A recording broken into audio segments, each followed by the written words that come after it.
Our guest today is DJ Carson. We're very privileged to have him. Dyslexic is a community leader and also very connected with creator community. So glad to have you here as long as you can be here.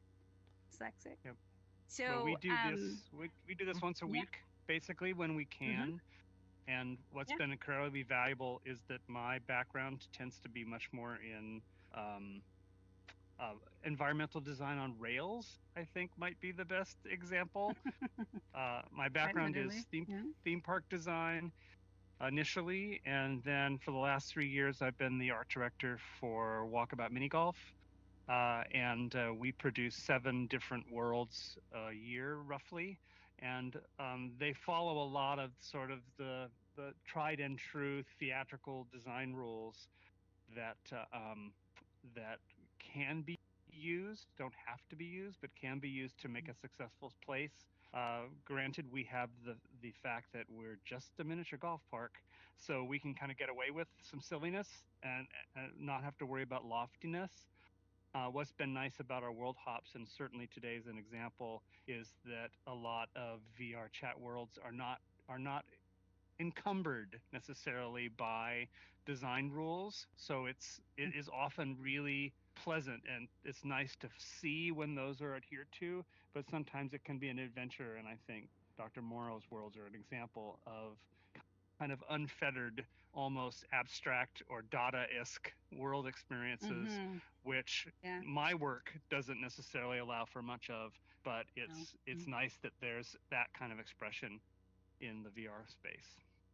It scratches that itch of like, what if you didn't limit all the different pathways, and what if you just infinitely gave more meaning? What happens then? Right. So it doesn't mean that there aren't opportunities to rein it in, but it's not a necessity. Yeah. One of the first lessons I've learned with DJ is that having an entrance space like this is a way to welcome people and kind of start the sentence of the journey. And so the moment I arrived in here, and I'm going to turn the world volume up just for a moment so people can hear this buzzing electrical sound that is actually really quite classic of, I think, DrMorro's spaces, these kinds of environmental irritants that can also be a bit soothing or deadening, maybe is the right word. So I felt that immediately, and I was like, oh, I gotta get DJ to come with me. Yeah, dyslexic. Can I petition that we put that like 15,000 kilohertz noise in every world to chase away the kids? That's a joke, by the way. Environmental cues. I hate that because I can still hear it. So I'm just walking by a store and it's like, and you're like, oh, come on, leave me alone. Well, it definitely, in that respect, it does push us out of the space, right? So I realized I didn't want to go through that door without a companion, and I also really wanted to mark this beginning for all the fans of DrMorro's worlds to up to now. This has been a long time coming, and it's exciting, and there's a familiarity in the aesthetic to his other worlds organisms. So feels like getting on a theme park ride, and it's like, okay, we're ready. But I think in this case, go ahead. Oh, stylistically, there was a book that came out in 1995, I think, called Inside Out Gadgets, and it was at the very, very beginning when computers used as graphics was really rare, and because it had such little sort of rendering power, it would use textures in a way that was did a lot of the defining for the structure. And wandering even a little bit through what I did of this world, there's a lot of similarity between that sort of 1995 idea of world building, and I think it's consistently done throughout all of it.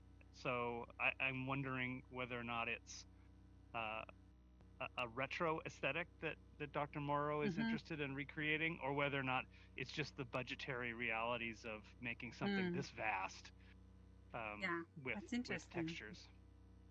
It feels like a pinnable Well, I wouldn't even say question. the Maybe we budget. can get the answer to.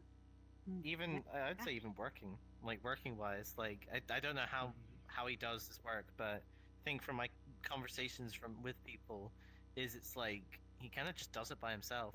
Like if he ever wants to get something released, he's gonna have to cut the budget back on like doing stuff, which is why I can never do his work. I like focusing on detail and stuff in a smaller environment rather than scaling it up to huge experiences. Just because it's so intimidating. There's so much to do. And like, I mean, I'm looking around, and there's some things I would never do in my worlds, but I respect it. I respect this choice in here because it's like, This. I'd So spend when we're hours talking on that about floor alone, Wow. getting the right reflection and stuff. So it's just, but I'm like very particular with my work. But a huge amount of scale.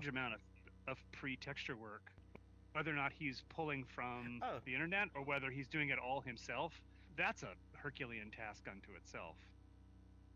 Oh no, he does a huge amount of work. I don't know how he does it, but Yeah. with me, I'll focus on probably a world maybe a bit bigger than this room, right? Something very small. But I try and really care about every part of it. But he conveys a very good point across his entire world. You can get a lot out of it. I do look at his stuff for inspiration because there's sometimes some very really cool ideas. I love one of the trains in Willy's world. I think there's a train line. Fucking love that. Yeah. Don't know why, just did. Let's jump in. Let's see Okay, what we let's do see. it. I haven't been past this door, so I'm really looking forward to this. Ah, wow. Oh my gosh.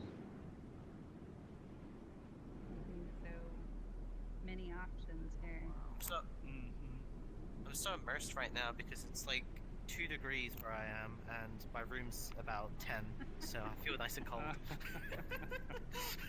Yeah, you're like, this is accurate. Yes, wow. So, before there were, in his other worlds, there were doors that took you through the static into these different directions or chapters, but this is starting us out with a really open space. And well, he was very industrial and subterranean in his other world, so this is a real departure. How so? Just Makes because a lot there's of so much sense in empty terms of space? Russian. Oh, it's just, I mean, even his ritual play structure is so completely unlike anything that we've seen in his other work. That's true. It's very playful, almost Dirk-like. Yeah. Who's Dirk? Now, look that up. Dirk on work, he does a lot of incredibly rich fantasy environments, very Miyazaki inspired. Okay. Interesting. Yeah, there's that one world that we've been to. I'm gonna forget the name, but it has that giant head in it. That's the one. That's Dirk's work. Okay. Yeah. Nice. Yeah. Very playful. So question is, play structure or a building? Right. Well, I think because I cheated and was here a little bit earlier. Act 1's the gateway is up there. What does that say? I assume that's potentially like a little explore, find an entrance thing where this is the actual intended entrance. Yeah. This has got a big light on it. Yeah, I don't feel punished for picking this over another thing. Yeah. Well, that's the thing. You always like put lights and a lot of lights, kind of trying like passively Guide people towards the location. Yeah. Exactly right. Because it makes them feel less awkward not choosing another choice, because it's more inviting. Yes. It almost is a gentle sense of destiny or calling kind of thing. Yeah. Well, that's the whole yellow paint on rocks in games, that whole meme. Oh, okay. It's interesting. It's like a little visual cue to make something look climbable, for example, or indicate, oh, you can go here. And so here we've got. Definitely. Well, it's if you can design in some sense of reassurance that I feel like I could go anywhere, but I'll be rewarded if I go here, and then be rewarded when you go there. That's the way to guide your audience through a space.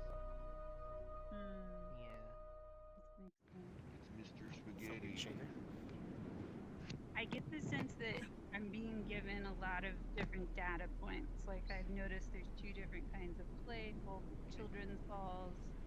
I have to There's a pop out for bathtub. 2 seconds. I'll be right back. Okay. Yeah. Like even the symbols, having been through his worlds before, I remember how much the symbols did matter.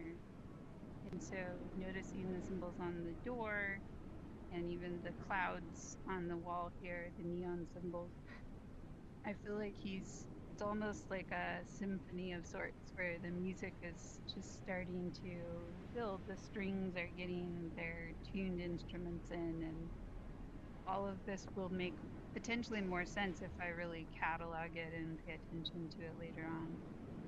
And I appreciate how long I know this project potentially took of, this was many layers over many, Yep. many like months, if not over a year. So yeah, just feeling more of that vibe from the past worlds of the ruined environments, the unsafe for journeying. Yeah, you need tetanus shot prior to visiting. Yeah, exactly. Let's say, just a quick thing to point out, this is just like the small little things I like noticing. This is a very good way of elevating detail on a budget with compute. It's just a PNG with a few rocks or a few bits of polygons sticking out, Very basic, but it does a really good job. And also he's got this sort sense of depth. He creates a universal texture, which is pretty much he's basically saying decomposing concrete, and I can use it on everything. It becomes unifying as opposed to just busy. But then also when you get to something like the broken stairs, which has the same texture as the walls, it works. So it's a savings, and it's also a way to get grittiness without getting lost too much in detail. And that's why we should always make worlds out of concrete. Just reuse the same texture everywhere. Oh my. BridgeMakers world needs to be just full concrete pillars. Oh gosh. We paved paradise. We just built a concrete world. So again, still noticing the neon symbology. Oh, neat. Okay, that's Act 1. Yep. This also reminds me of the other organism worlds, that final journey place where you're going along the frozen pathway to the end of life, and now we have a similar chapter. I just am so struck by like how long it took us to get to these options, and like he knows we're gonna follow it. He knows we're gonna look. We're gonna try to find the way through.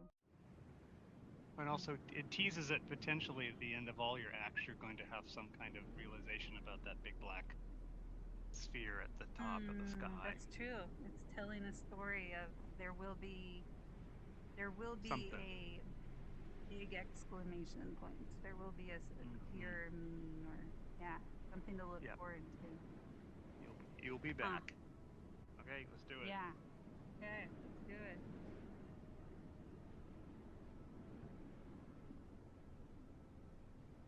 Okay.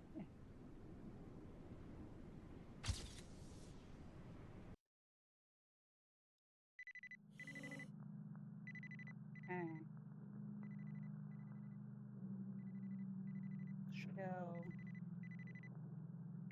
I'm going to turn my world volume up here, see if that's changed.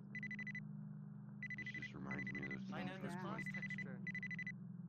wake up, you're in a coma, your family's here trying to contact you. There's an alarm. Wake up. Yeah. There's also There's an alarm. It's your phone. I mean, your phone is beeping, but no way to interact with it. Yeah, that's definitely irritating. Oh, and actually, like spatially, that sound's coming from this phone on the left. It's one over an there. incoming hotel call. Right. Wake up call. Yeah. Wow. And that phone old as hell. So this is where I think about escape rooms a little bit, and the psychology of escape rooms, and the kind of preparing you with the data before you move into potentially something more interactable in most cases. But in here, it's just, I don't know, it feels a little bit like from having helped and walked through people's psyches with them, it definitely feels like somebody describing a series of memories and what pulls them to different parts. And also a really dramatic visual contrast to what you've seen so far. Like limited texture, very bright. A good introduction to a first act. Yeah, hopefully. And obviously the path continues.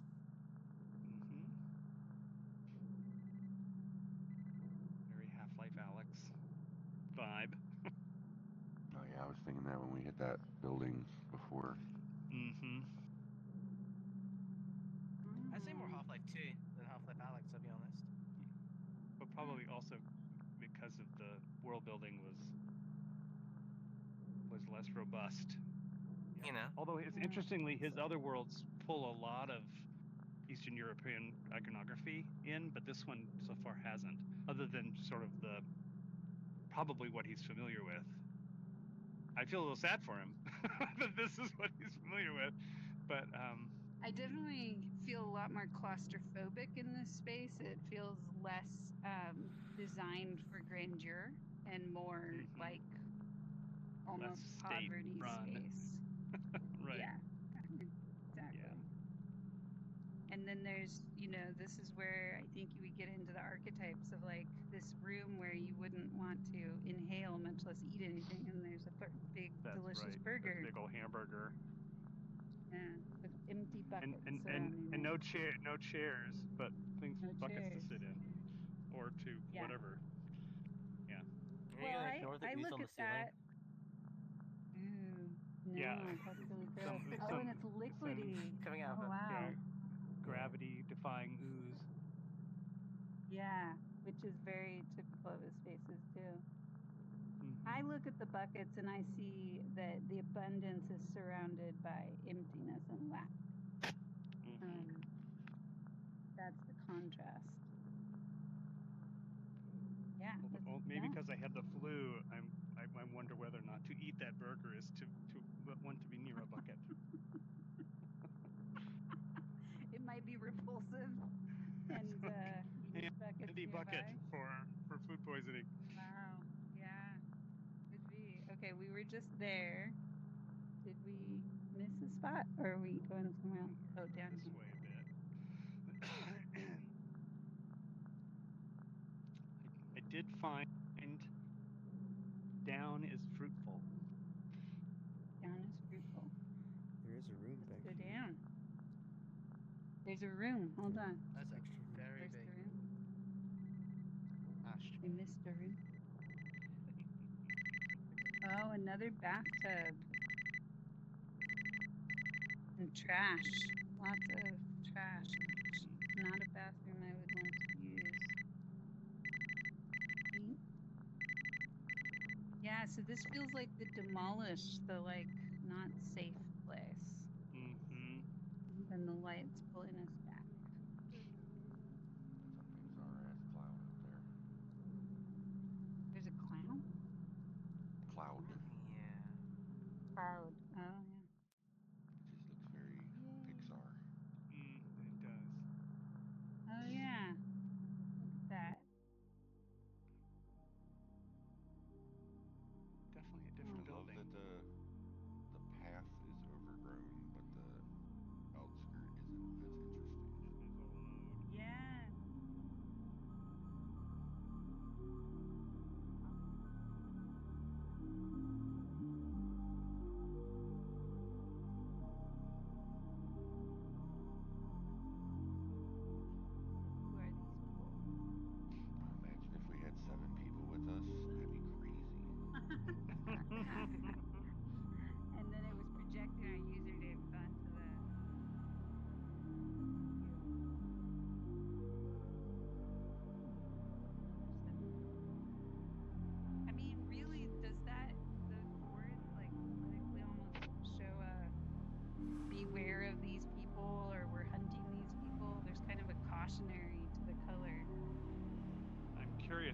how space. subversive or political any of this is, or whether or not it's an escape from that.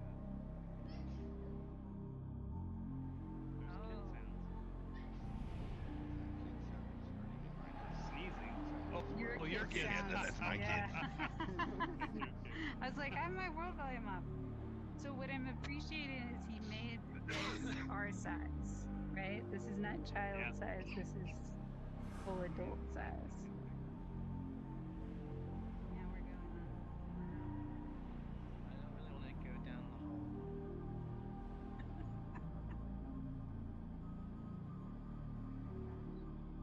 Wow. Are we shrinking? And yet you did. We're getting think we're smaller as we go. Wow. Oh my gosh.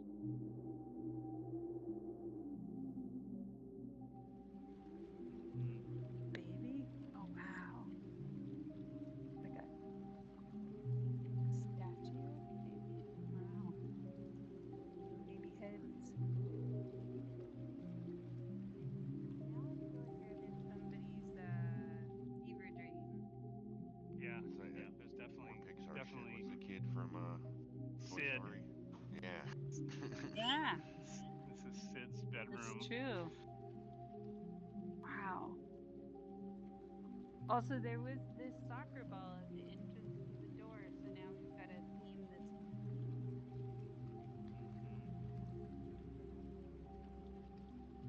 and eyeballs looking up.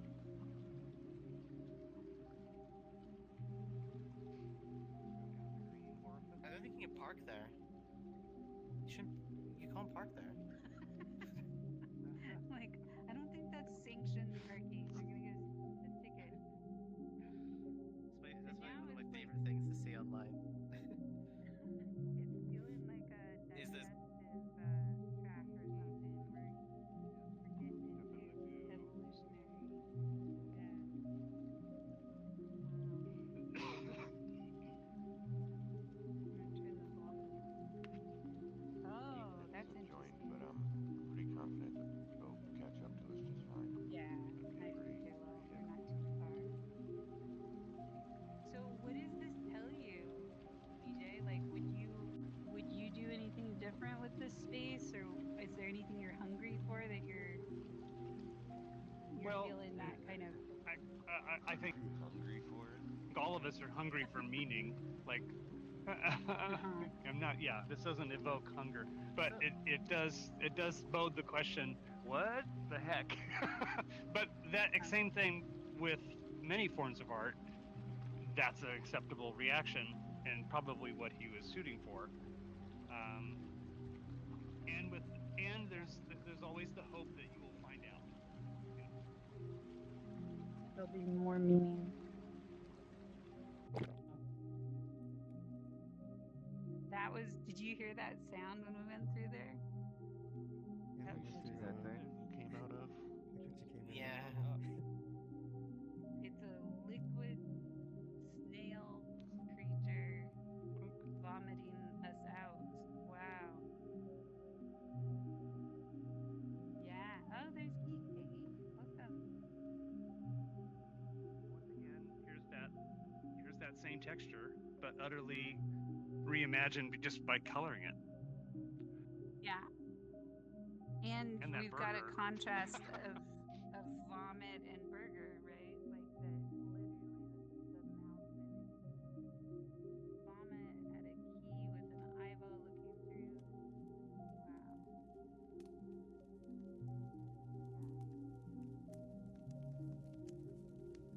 It's always like I don't know.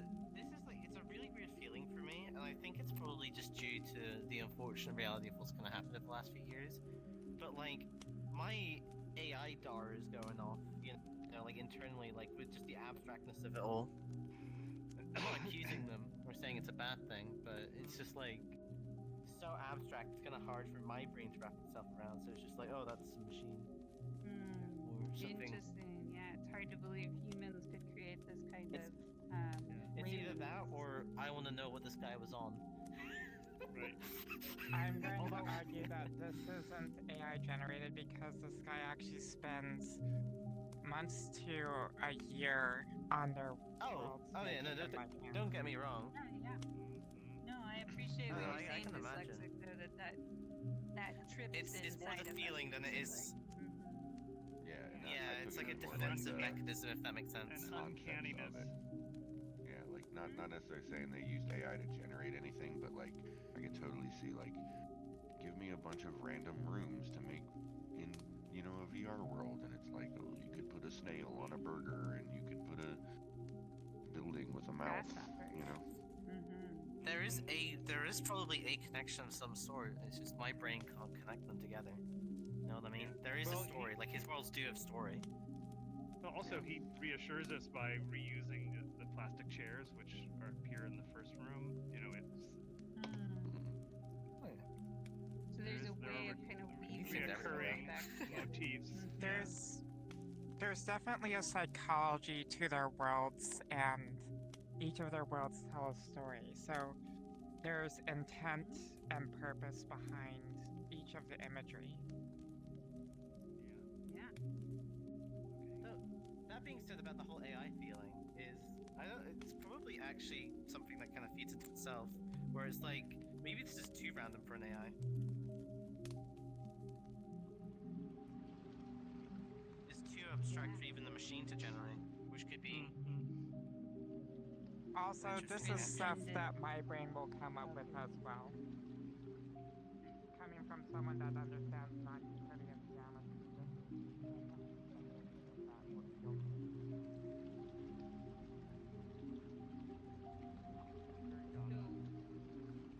Data. Yeah. So when I'm in this space, I think about there's a regret to falling down here and seeing all these hands pointing back up, like almost like I went the wrong way.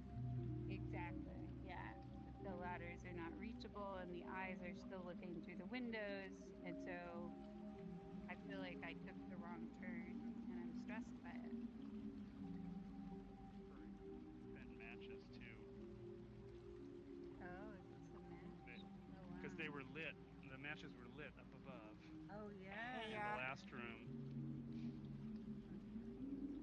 Like a burnout. people are saying that they can't hear you on stream, but they can hear everyone else. Oh, interesting. You mean on Discord? Correct. Huh.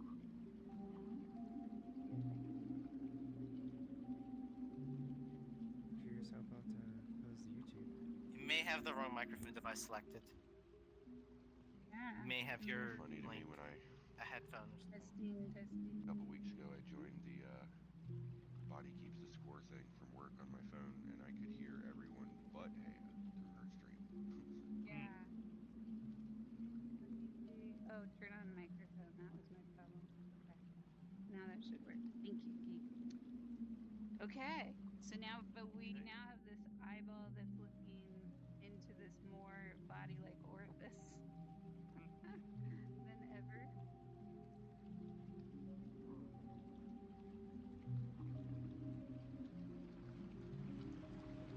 Oh, I have such a deep coming into this space. Like, Someone mopped it at it's, least.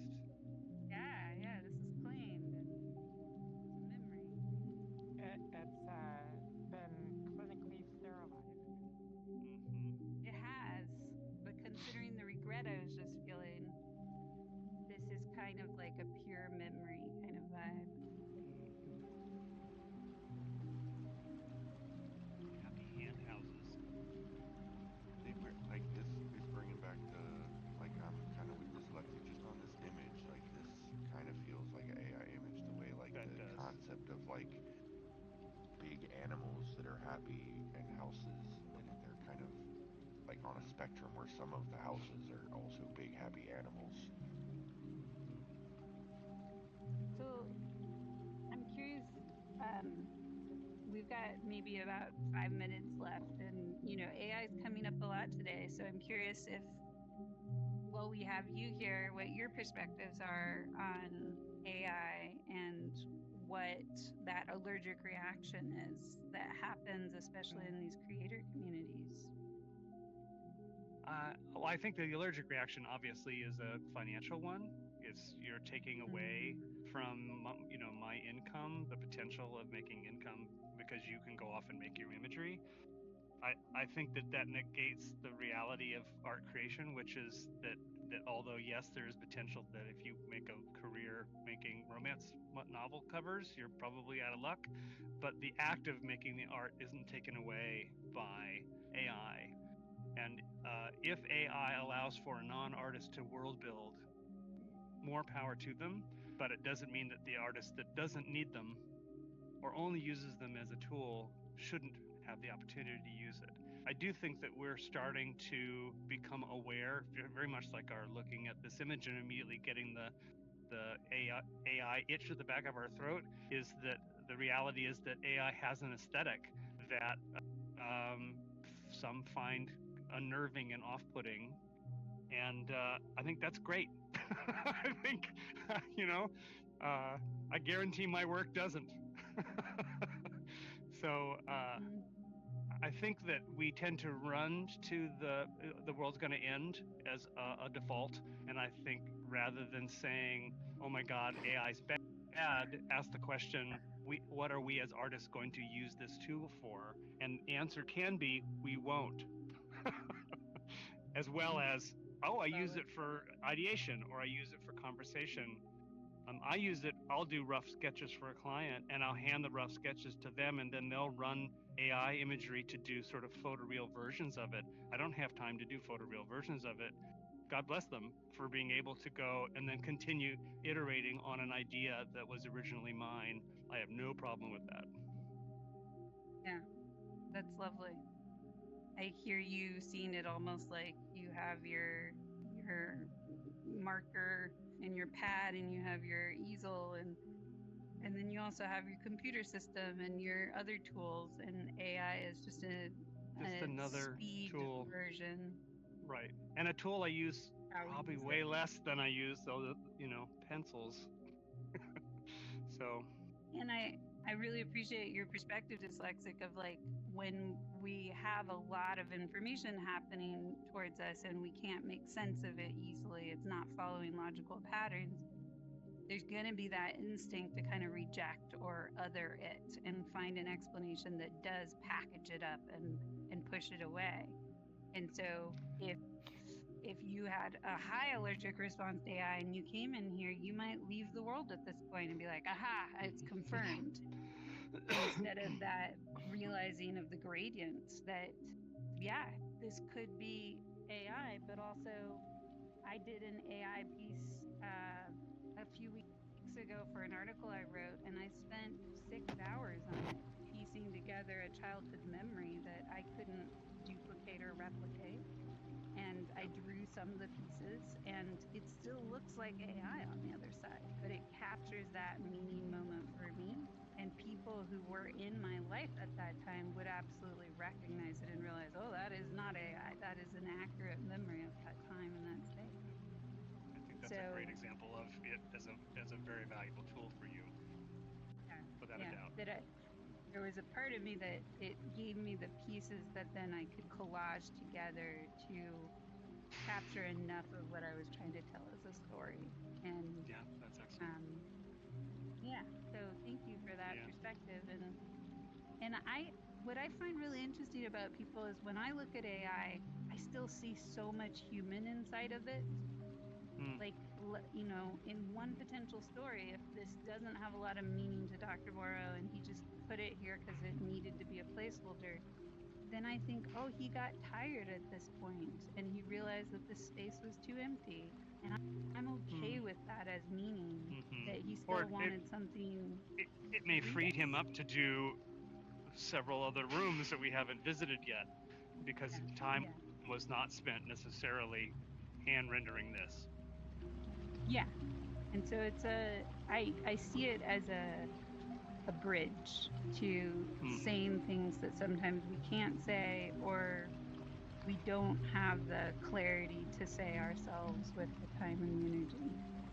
And I also know that in a space where it feels like there's a lot of people that sink thousands of hours into their worlds and their experiences and never get visibility on it, don't even ever get to meet the people that travel to their worlds.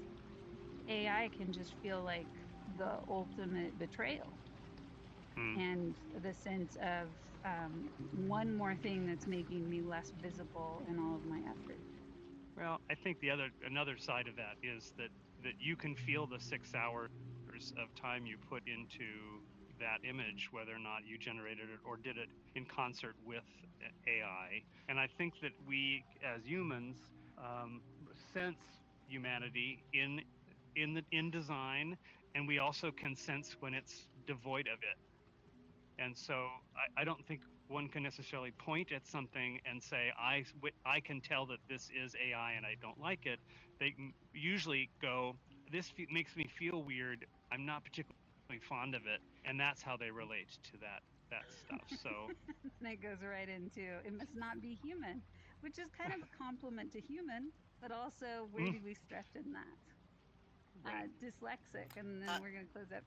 This kind of like, it kind of just like, it's one of those things, it's quite interesting, because it's been something I've kind of been noticing a lot of recently, and it's more of a thing that's affected the games industry, is people are very good at detecting when soul is in something, you know, when someone has put a lot of care, time, you know, when there's very clearly stuff that, like, has been loved and been, like, really built up. Like, I mean, for example, this world here, it's a passion project of some person online, and we can tell that.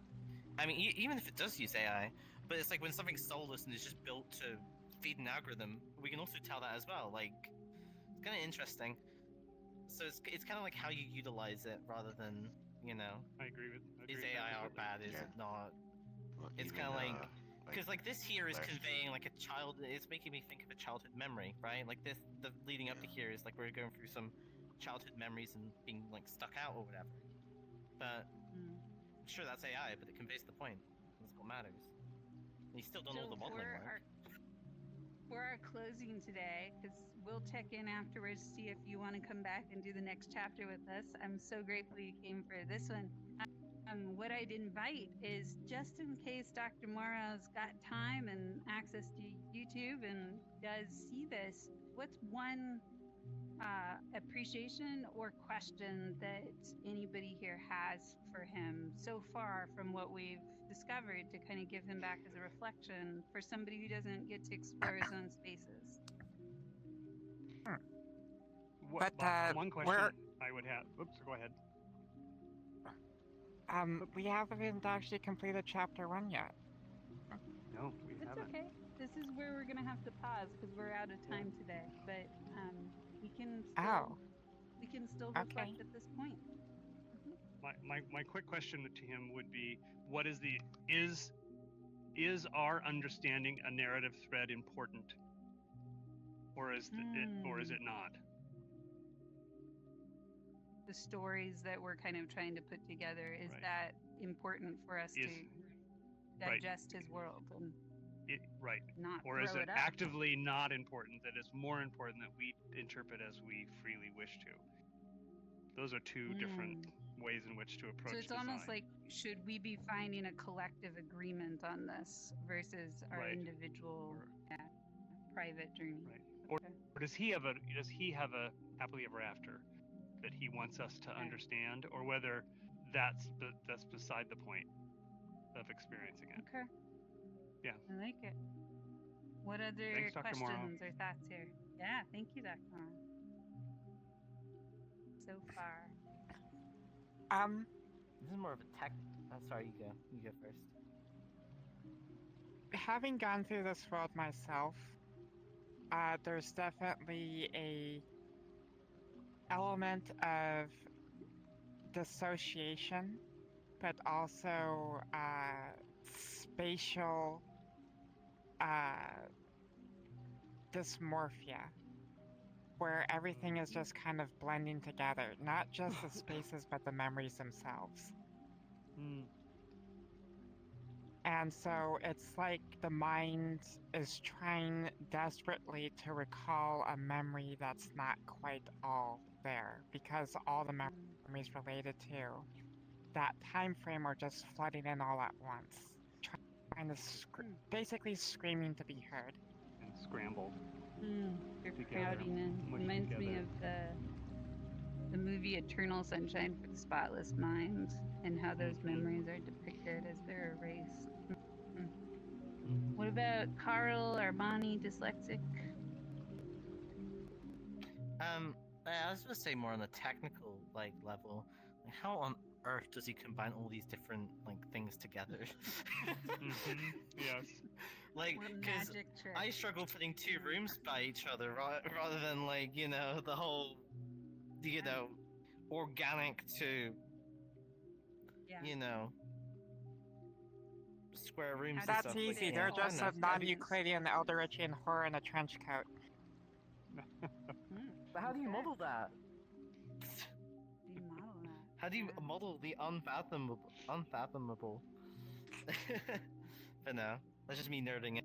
Okay, I like it, but it could be maybe someday a class of sorts of how he actually constructs these in his mind, how they come together. All right, Carl or Okay. Armani? Carly, go ahead. I gotta flip the camera around here. Oh, Carl might be Oh, my. that's right. AFK, I think. Let me, I'll drop the camera here Okay. and walk in front of it. Yeah. Yeah, it's like, yep. Yeah, for me, it's like, I kind of share the same kind of question that you had, DJ. It's really great just to, I have my interpretation of what's going on, and then I've heard of other people trying to find the story, and what are we really looking for, or is that not the intention? Is that an intentionally unanswered question, or which that happens in art? So I mean, I'm okay with Yeah. either There's no way. wrong answer. Yeah. It's just curious. Yeah.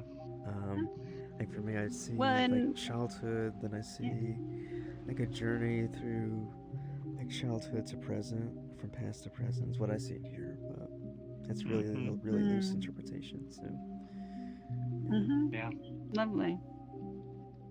And I guess I will close this with just appreciating that I like the liminal spaces, and I think what I love about DrMorro's worlds is, to me, they are all liminal. Everything about them is liminal. They never create that sense of solidly landing at the destination and being like, oh, this is the end. Even the loop with dying, you just come back to the beginning and you have so many other paths to explore. And so that kind of continuity of how it feels to wander in our mind and maybe find it almost reminds me of trying to remember a piece of music. I can kind of hear the tune, but I can't remember the words. I can't look it up. And his worlds have that sense to me of barely getting there, but not enough to be able to convey it to other people. And yet he does. He brings it to us and says, here you go. What is your stories in my stories?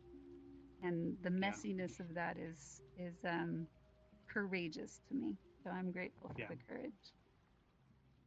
Okay, well, that's it for today. And if we have been not a total downer to your illness, hopefully you will be interested in coming back, but we'll check in about that a little later. And in the meantime, I have to hop to another event.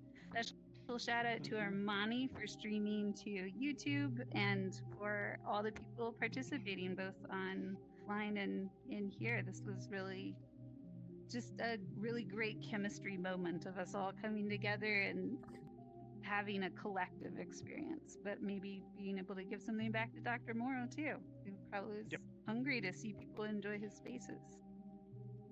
Okay, thank you everybody. Thanks, Thank everybody. you, DJ.